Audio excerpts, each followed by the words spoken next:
3 quick tips on how to make your brand stand out.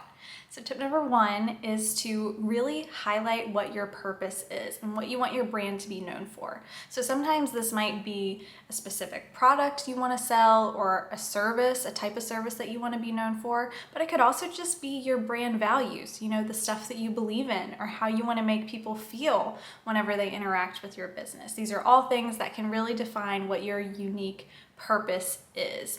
And it might also be helpful to think about what you don't want to be known for as well, so that it can really determine, what do I need to be saying through my messaging or through my branding? How can I highlight what my unique purpose is through photography or my logo or just the things that I share on social media?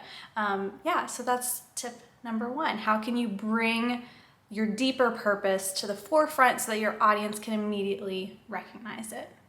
And tip number 2 is, what specific problem does your product or service solve for your audience? And how does solving that problem impact their life?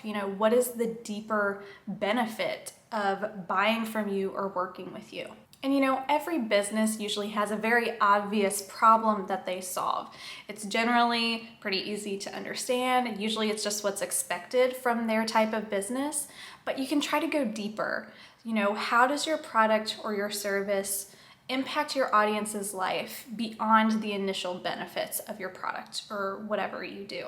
And once you've figured this out, you can think about, how can I incorporate this deeper impact in my brand messaging? The way I describe my service on my website or on social media. How can you show the ways that your product impacts their life beyond just the expected results? And then tip number 3 is to take a look at some of your competition and see if there are any common themes or trends within your industry that you can break away from.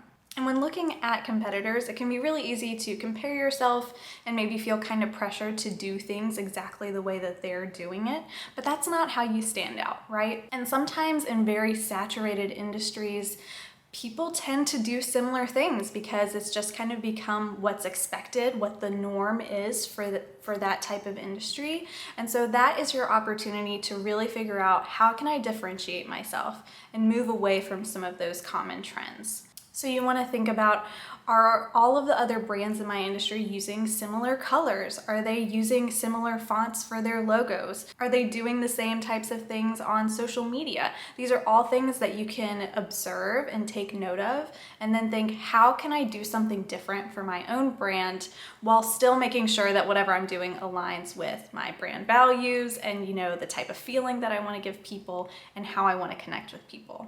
So those are my 3 tips. I hope that they're helpful. And if you want some more branding advice, you can go and check out my blog. There is a link in the description.